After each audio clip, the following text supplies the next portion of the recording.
જય જીનેન્દ્ર. જુઓ, કલ્પના કરો કે એક એવો રાજકુમાર છે જેની પાસે દુનિયાની તમામ સંપત્તિ છે. દરેક સુખ સમૃદ્ધિ અને સુવિધા એના ચરણોમાં છે. વિશાળ મહેલ, અગણિત સેવકો અને ભવિષ્યમાં એક અતિ સમૃદ્ધ સામ્રાજ્ય ચલાવવાની સત્તા પણ એના હાથમાં છે. હા, એકદમ. બધું જ છે, પણ અચાનક 30 વર્ષની યુવાન વયે આ બધું જ પાછળ છૂટી જાય છે. રાજસી વસ્ત્રોનો ત્યાગ કરીને ખુલ્લા પગે સત્યની શોધ શરૂ થાય છે. અને ખબર છે, આ કોઈ થોડા દિવસનો અનપ્રયોગ નહોતો. 12.5 વર્ષ સુધી સંપૂર્ણ મૌન અને અત્યંત કઠોર ધ્યાન. અરે વાહ, 12.5 વર્ષ! આજના સમયમાં તો આપણે 2 કલાક ફોન વગર નથી રહી શકતા. તો આજના આ ઊંડાણપૂર્વકના અભ્યાસમાં આપણે કોઈ કાલ્પનિક વાર્તા નહીં, પણ જૈન ધર્મના 24મા તીર્થંકર ભગવાન મહાવીરના જીવન વિશે એક રસપ્રદ ચર્ચા કરવાના છીએ. બિલકુલ. અને આ સફરની સૌથી મોટી વિશેષતા એ છે કે આ માત્ર ભૂતકાળમાં ડોક્યુ કરવા પૂરતી સીમિત નથી. એટલે કે એક એવો રાજકુમાર જેણે બધું જ છોડી દીધું, એનો વિચાર આજના આધુનિક અને તણાવભર્યા સમયમાં આપણને કઈ રીતે માર્ગદર્શક બની શકે તે સમજવું બહુ રોમાંચક છે. રાઈટ. સાચી સ્વતંત્રતા બહારની દુનિયા જીતવામાં નથી, પણ પોતાની અંદરના જગતને સમજવામાં છે. તો આપણે ઇતિહાસના મૂળથી જ શરૂઆત કરીએ. આશરે 2600 વર્ષ પહેલાં બિહારના કુંડલપુરમાં ચૈત્ર સુદ 13ના દિવસે ભગવાન મહાવીરનો જન્મ થયો હતો. હા, જેને કુંડગ્રામ પણ કહેવાય છે. બરાબર. અને અહીં એક બહુ જ આશ્ચર્યજનક ઐતિહાસિક હકીકત છે. તે સમયે તેમનું રાજ્ય વજ્જી કોઈ સામાન્ય રાજાશાહી ન હતી, પણ એક લોકશાહી ગણરાજ્ય હતું. મતલબ કે પ્રાચીન ભારતમાં લોકશાહી, ત્યાં શાસકની પસંદગી લોકોના મતદાન દ્વારા થતી હતી. સાચી વાત છે. આ દર્શાવે છે કે તેમનો ઉછેર કેટલા પ્રગતિશીલ વાતાવરણમાં થયો હશે. મહારાજા સિદ્ધાર્થ અને મહારાણી ત્રિશલાના ઘરે આ બાળકનો જન્મ થયો હતો. અને એમના જન્મ પહેલા માતા ત્રિશલાને 14 અથવા 16 બહુ જ શુભ સ્વપ્નો આવ્યા હતા. તો આ સ્વપ્નો પાછળનો અર્થ શું હતો? એટલે કોઈ ખાસ શુકન હતા કે પછી એની પાછળ કોઈ ઊંડો સંકેત હતો? હતા કે આત્મા કાં તો એક મહાન ચક્રવર્તી સમ્રાટ બનશે અથવા તો એક મહાન આધ્યાત્મિક તીર્થંકર બનશે. ઓહ, અચ્છા. એટલે કે જે લોકોના હૃદય અને આત્મા પર રાજ કરશે? હા, અને એ વાત પણ નોંધવા જેવી છે કે તેમના જન્મ સમયે આખા રાજ્યમાં સમૃદ્ધિની લહેર દોડી ગઈ હતી. ખેતરોમાં પાક અઢળક થયો, વેપારમાં અચાનક વૃદ્ધિ થઈ, ચારે બાજુ એકદમ હકારાત્મક ઉર્જા છવાઈ ગઈ. કદાચ એટલે જ એમનું મૂળ નામ વર્ધમાન રાખવામાં આવ્યો. વર્ધમાન એટલે જે સતત વધે છે, વિકાસ પામે છે. અને પેલી ઇન્દ્રવાળી વાત પણ છે ને, કે દેવોના રાજા ઇન્દ્રે સ્વર્ગમાંથી આવીને...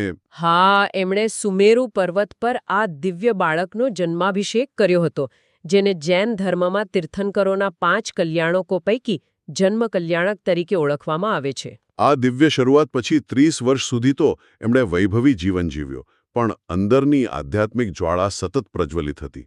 અને પછી યોગ્ય સમયે એમણે દીક્ષા લીધી. અને ત્યાંથી જ કથા સૌથી પડકારજનક વળાંક લે છે.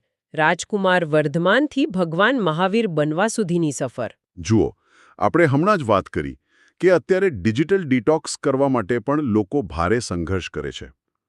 તો પછી એક એવો રાજકુમાર જેણે દુનિયાની દરેક સગવડ જોઈ છે, તે 12.5 વર્ષ સુધી સંપૂર્ણ મૌન ધારણ કરે છે. આ બહુ મોટો સમયગાળો છે. હા, એમણે ભયંકર શારીરિક અને માનસિક કષ્ટો સહન કર્યા. ગરમી કે ઠંડીમાં ખુલ્લા આસમાને રહ્યા. પણ અહીં એક આધુનિક વિચારક તરીકે મોટો સવાલ એ થાય કે આટલી બધી કઠોરતા શા માટે? શરીરને આટલું કષ્ટ આપવું, મહિનાઓ સુધી અન્નજળનો ત્યાગ કરવો, શું આ એક પ્રકારનું પોતાને જ નુકસાન પહોંચાડવા જેવું, એટલે કે સેલ્ફ હાર્મ જેવું નથી લાગતું? બહારથી જોતા એવું જ લાગે કે આ શરીરને સજા આપવાની વાત છે. પણ જૈન દર્શનમાં આની પાછળ એક અત્યંત વૈજ્ઞાનિક પ્રક્રિયા છે, જેને કર્મ સિદ્ધાંત કહેવાય છે. સામાન્ય રીતે લોકો કર્મ એટલે માત્ર સારા કે ખરાબ કાર્યો એવું માને છે. પણ અહીં કર્મ એ વાસ્તવિક અને સૂક્ષ્મ ભૌતિક તત્વો છે, જેને કર્મ પૂદગલ કહેવાય છે. ફિઝિકલ હાજરી હોય છે? આ જરા વિસ્તારથી સમજાવશો. ચોક્કસ. આને એક સરળ ઉદાહરણથી સમજીએ. ધારો કે તમારા શરીર પર બહુ પરસેવો થયો છે અને તમે કોઈ ધૂળવાળી જગ્યાએ જાઓ છો, તો શું થશે? તો સ્વાભાવિક છે કે ધૂળ શરીર પર ચોંટી જશે. બરાબર. અહીં પરસેવો એ આપણા ક્રોધ, અહંકાર, માયા અને લોભ જેવા આવેગો છે અને પેલી ધૂળ એ કર્મ છે. જ્યારે આપણે કોઈ ખરાબ વિચાર કરીએ ત્યારે આત્માની આસપાસ આ સૂક્ષ્મ કર્મો ચોંટી જાય છે. વાહ, બહુ જ સચોટ ઉદાહરણ આપ્યું. એટલે કે આત્મા મૂળભૂત રીતે શુદ્ધ છે, પણ આ આવેગોના પરસેવાને કારણે કર્મોની ધૂળ તેના પર જામી ગઈ છે. હા, અને આ ધૂળને દૂર કેવી રીતે કરવી? આ પ્રક્રિયાને જ તપ કહેવાય છે. તપ એટલે એવી આધ્યાત્મિક ઊર્જા કે ગરમી પેદા કરવી જેનાથી આત્મા પર ચોંટેલા જૂના કર્મો બળીને ભસ્મ થઈ જાય. ઓહ, એટલે 12.5 વર્ષની સાધના એ શરીરને સજા ન હતી, પણ આત્મા પર જામેલા કર્મોને બાળી નાખવાની એક સઘન પ્રક્રિયા હતી. સર્જરી જેવું જ છે આ તો. એકદમ સાચું. જેમ સર્જરીમાં પીડા હોય છે પણ અંતે તે રોગમુક્ત કરે છે, તેમાં તપસ્યા આત્માને મુક્ત કરી રહી હતી. અને સૌથી મોટી વાત એ છે કે આટલા કષ્ટો વચ્ચે પણ એમણે અહિંસાનું કેટલું સૂક્ષ્મ પાલન કર્યું. ચાલતી વખતે કે બેસતી વખતે નાનામાં નાના જીવ કે વનસ્પતિને પણ નુકસાન ન થાય એનું પૂરું ધ્યાન રાખ્યું. બિલકુલ. આ અદ્ભુત સહનશીલતા અને પોતાના ભાવો પરના સંપૂર્ણ કાબૂને કારણે જ તેમને મહાવીર નામ મળ્યું. જે પોતાના અંદરના શત્રુઓને જીતે તે જ સાચો મહાવીર. અને આ સાધનાના પરિણામે તેમને કેવલ જ્ઞાન પ્રાપ્ત થયું. કેવલ જ્ઞાન એટલે સંપૂર્ણ જ્ઞાન. આ અવસ્થામાં આત્મા પોતાના શુદ્ધ સ્વરૂપમાં પ્રગટ થાય છે.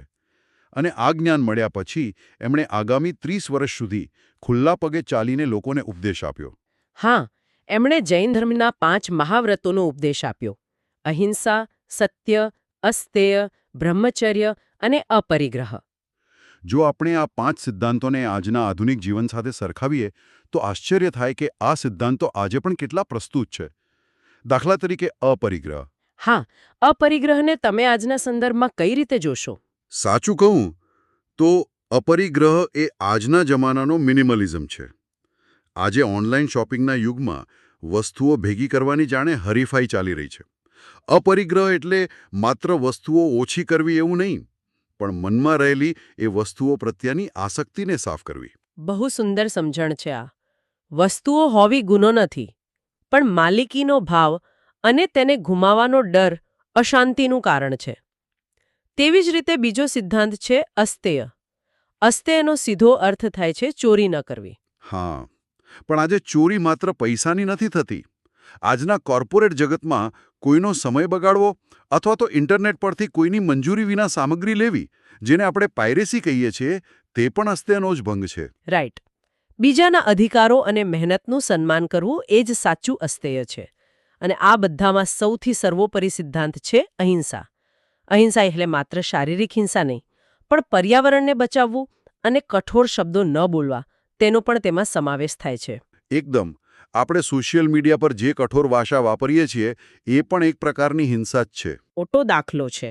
જ્યારે તેઓ ધ્યાનમાં હતા ત્યારે કેટલાક ગામલોકોએ તેમનું બહુ અપમાન કર્યું અને તેમને શારીરિક ઈજા પહોંચાડી.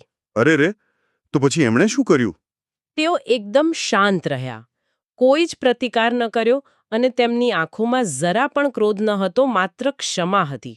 આજે કોઈ સિગ્નલ પર જરાક હોર્ન વગાડી દે તો પણ ભયંકર ગુસ્સો આવી જાય છે. અને એમણે પોતાના પર હુમલો કરનારાઓને પણ માફ કરી દીધા.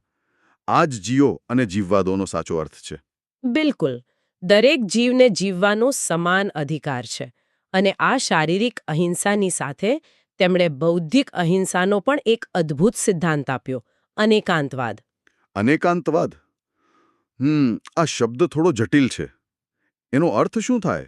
અનેકાંતવાદ એટલે સત્યને બહુવિધ દૃષ્ટિકોણથી જોવાની પદ્ધતિ. પેલી પ્રખ્યાત વાર્તા છે ને કે કેટલાક અંધજાનો હાથીને અલગ અલગ રીતે સમજે છે. કોઈને તે થાંભલા જેવો લાગે છે તો કોઈને દોરડા જેવો. હા, ખ્યાલ આવ્યો. દરેક વ્યક્તિ પોતાની જગ્યાએ સાચો હોય છે, પણ તે સંપૂર્ણ સત્ય નથી હોતું. રાઈટ. આજના ધ્રુવીકૃત સમાજમાં આ બહુ જરૂરી છે. આપણાથી અલગ વિચારો હોવા છતાં સામેવાળી વ્યક્તિના મંતવ્યનું સન્માન કરવું તે બૌદ્ધિક અહિંસા છે. આનો અર્થ એ થયો કે ભગવાન મહાવીર માત્ર જંગલમાં બેસીને તપ કરનારા સંત ન હતા, પણ એક પ્રગતિશીલ સામાજિક સુધારક હતા. બિલકુલ. એમણે ધર્મના નામે ચાલતી હિંસક પ્રથાઓ અને માત્ર ભૌતિક સુખો મેળવવા માટે થતા યજ્ઞોનો વિરોધ કર્યો. એમણે સમજાવ્યું કે દરેક આત્મા પોતે જ પોતાના કર્મોનો સર્જક છે. આ વિચાર ખરેખર બળવાખોર હતો અને એમણે સામાજિક સમાનતા માટે જૈન સંઘની સ્થાપના કરી. સાધુ, સાધ્વી, શ્રાવક અને શ્રાવિકા એમ 4 ભાગમાં. અને સૌથી મોટી વાત એ છે કે 2500 વર્ષ પહેલા જ્યારે સ્ત્રીઓને કોઈ વિશેષ અધિકારો ન હતા ત્યારે એમણે સ્ત્રી અને પુરુષ બંનેને આધ્યાત્મિક માર્ગ પર સમાન અધિકાર આપ્યા. બહુ જ મોટી ક્રાંતિ છે આ. અને આ જ્ઞાનનો પ્રકાશ વહેંચતા વહેંચતા 72 વર્ષની વયે ઈસવીસન પૂર્વે 527માં તેમણે નિર્વાણ એટલે કે મોક્ષ પ્રાપ્ત કર્યો. આ ઘટના સાથે એક રસપ્રદ સાંસ્કૃતિક જોડાણ પણ છે. હા, જ્યારે એમણે પાવાપુરીમાં મોક્ષ પ્રાપ્ત કર્યો ત્યારે તે અમાસની રાત હતી અને એમના જ્ઞાનના પ્રકાશને જીવંત રાખવા માટે તે રાત્રે લોકોએ ચારે બાજુ દીવા પ્રગટાવ્યા હતા. અરે વાહ! એટલે કે આ જ રાત્રિ આજે આખી દુનિયામાં દિવાળી તરીકે ઉજવાય છે. કેટલું સુંદર ઐતિહાસિક જોડાણ છે આ. અજ્ઞાનના અંધકારમાંથી જ્ઞાનના પ્રકાશ તરફ જવાનો ઉત્સવ. ખરેખર. અને આજે 21મી સદીમાં પણ આ પર્વ એટલે કે મહાવીર જયંતિ માત્ર મંદિરો પૂરતો મર્યાદિત નથી. હા, મેં જોયું છે ભારતથી લઈને અમેરિકા, કેનેડા અને સિંગાપુર સુધી બધે જ બહુ જ ઉત્સાહથી ઉજવાય છે. રથયાત્રાઓ નીકળે છે, સ્તવનો ગવાય છે અને મંદિરોમાં ભગવાનનો અભિષેક થાય છે. બરાબર. અને વિશેષ રૂપે જીવદયાના કાર્યો થાય છે. ગરીબોને ભોજન અપાય છે, અબોલ પશુઓને બચાવીને ગૌશાળામાં મોકલાય છે. આ જ તો અહિંસાનું પ્રેક્ટિકલ અમલીકરણ છે. આજની પેઢીમાં વીગન લાઇફસ્ટાઇલનો ટ્રેન્ડ પણ વધ્યો છે, જે પ્રાણીઓ પર થતી હિંસા અટકાવવા માટે છે. શ્રાવકો આ દિવસે ઉપવાસ અને ધ્યાન કરે છે. આ બધું જ દર્શાવે છે કે 2500 વર્ષ પછી પણ આ ઉપદેશો સમાજને સાચો રસ્તો બતાવી રહ્યા છે. બિલકુલ. અને આ સમગ્ર ચર્ચાનો નિષ્કર્ષ કાઢીએ તો સમજાય છે કે સાચી લડાઈ બહારની દુનિયા સાથે નથી, પણ પોતાની અંદર રહેલા ક્રોધ અને અહંકાર સાથે છે. એકદમ સાચું. આજના સ્પર્ધાત્મક યુગમાં આ શાંતિ અને સાદગીનો માર્ગ આખી દુનિયા માટે એક બહુ મોટો ઉકેલ બની શકે છે. અને જુઓ, આજના ડિજિટલ યુગમાં જ્યાં મોટી કંપનીઓના અલ્ગોરિધમ આપણું ધ્યાન અને સમય કાબૂમાં લેવાનો પ્રયાસ કરે છે, ત્યાં કદાચ સાચો અપરિગ્રહ માત્ર ભૌતિક વસ્તુઓ છોડવામાં નથી. સાચો અપરિગ્રહ એ આપણી માનસિક સ્વતંત્રતા પાછી મેળવવામાં છે. બહુ જ ઊંડી વાત કરી તમે. આપણા મન પર આપણો પોતાનો કાબૂ છે કે નહીં એ પ્રશ્ન પર વિચારવું એ જ મહાવીરની સાચી આરાધનાની શરૂઆત છે. તો મિત્રો, આશા છે કે ઇતિહાસ અને અધ્યાત્મના આ સમન્વયથી તમને એક નવો દૃષ્ટિકોણ મળ્યો હશે. જો આ ચર્ચાથી થોડું પણ આત્મમંથન કરવાની પ્રેરણા મળી હોય તો અમારી ચેનલને લાઇક, શેર અને સબસ્ક્રાઇબ કરવાનું ચોક્કસ યાદ રાખશો. હા, અને તમારા વિચારો પણ જણાવજો. તો સંપૂર્ણ શાંતિ અને સકારાત્મક ઉર્જા સાથે જય જિનેન્દ્ર.